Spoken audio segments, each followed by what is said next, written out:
We have actually never met in person, and it feels really weird to me because usually it takes like thousands of dollars of technology to say hello to you, and now I'm like, oh, you're sitting here. In person, in the flesh. It makes me much more comfortable because I don't know if you grew up wearing headphones and microphones in your ears all the time, but I did not. So I will take this couch over all the camera technology that we usually need.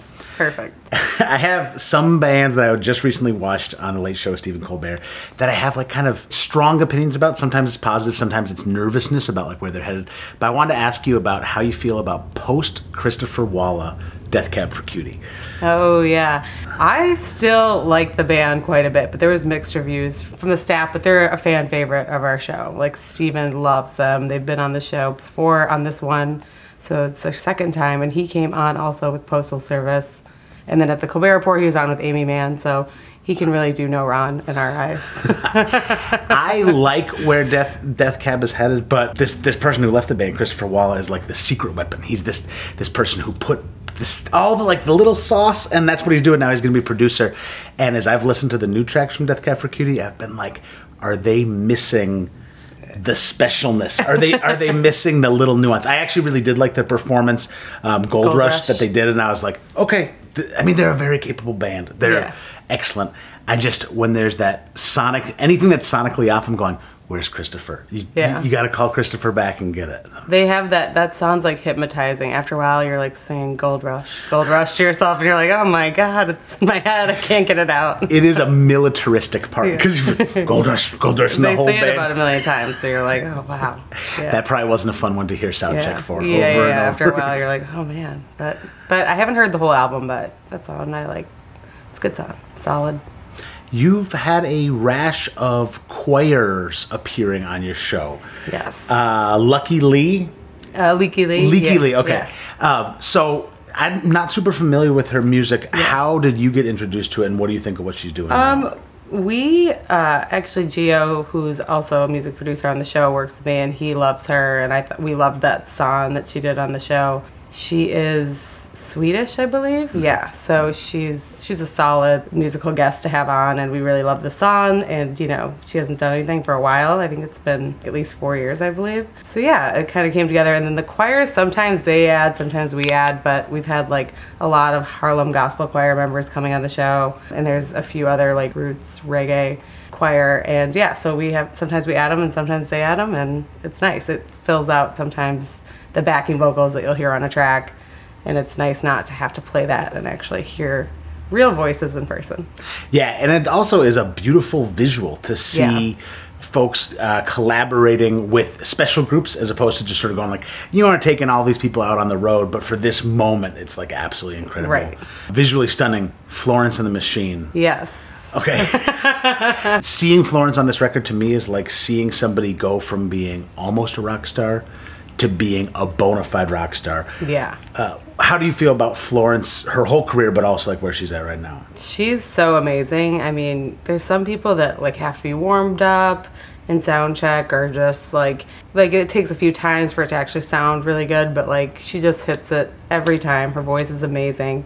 I just see her, like you said, like she's gonna skyrocket, like only big things for her. And she has this huge creative team behind her, so we worked really closely with them to create that canvas cloth overlay on the set. It looked beautiful, and it also looked like a room looks when it's getting painted. I know. Yet somehow it also looked... Lots of jokes from our crew, like, when's the painting happening?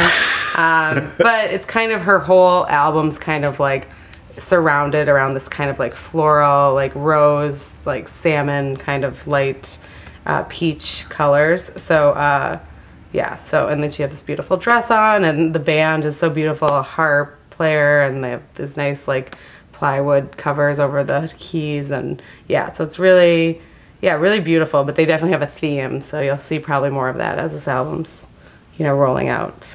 I'm in for it, because to me, I was sort of thinking about what I could compare how it feels with Florence and the Machine, and it reminds me of Bruce Springsteen, where I feel like he had made great moments, and he had made sort of hints at being a rock star, and then you get to that moment where you go, you crack the code. Like, you know how to go to that next level. So, yeah, it's super exciting. She's great. You also did Alt J with Pusha T and Twin Shadow. Yeah.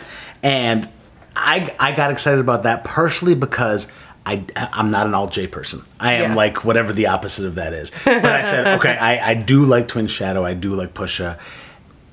It came off really well. Yeah. So how do you feel about A, rap rock collaborations in general, and B, that one in particular? 100% in. I was like, this is my favorite performance ever because you have all these different, like, you know, people coming together for this kind of remix of their album, which is awesome. And, you know, Pusha T just had Daytona come out, so it was just perfect timing to have him feature, even though it'd be great to also have him come back, you know, to do his own song. But yeah, I just thought it was amazing. And Alt J is like, I am an Alt J person. I love the band, but, you know, they're sort of, you know, dependent upon a lot of visual elements when they're with their live show, which, you know, you can only do so much in our studio. And I think it was just nice to have like the collaboration just kind of spicing it up for a TV audience because I personally love them, but like sometimes watching them, you're like, okay, let's see something else happen, you know? So it is good once you have these like, and then Twin Shadow kind of came on later, even though I think he helped produce the track. Yep. But we didn't know he was going to be coming on the show, and he ended up coming, so it was perfect. Help me understand Alt J. Like, I mean, like, no judgment. I want to have that moment. Like, how'd you fall in love with them, and what works about the music for you? I think it was like, you know, Breeze Blocks, that song, which, you know, everybody loves and knows, I feel. Except for you, maybe. But I just think it's one of those, it's like a good song. Like, you're driving or, like, you know, you're just hanging out at your house. It's not like a party song necessarily, but, you know, I had a moment where I went through, like, this, like, kind of like alternative electronic, you know, and his voice is just kind of weird, you know, and you're like, wow, that voice is coming out of him, and then the harmonies from, I can't remember his name, but the keyboardist with the glasses.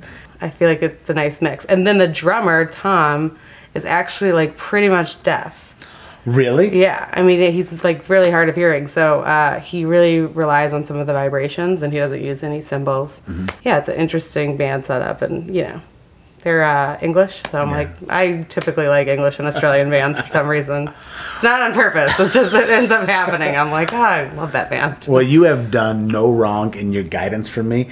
You obviously program Late Show Stephen Colbert very well. So I'm going to give Alt J an honest another chance. Another chance. Maybe this new album they'll come out with, you'll be on board with. And I like the collaboration, so thank you for yapping with me and talking about music. And I know you're a Minnesota native, but it is still an honor to have you back here and just stopping by for a couple days. Absolutely. So fun. Yeah.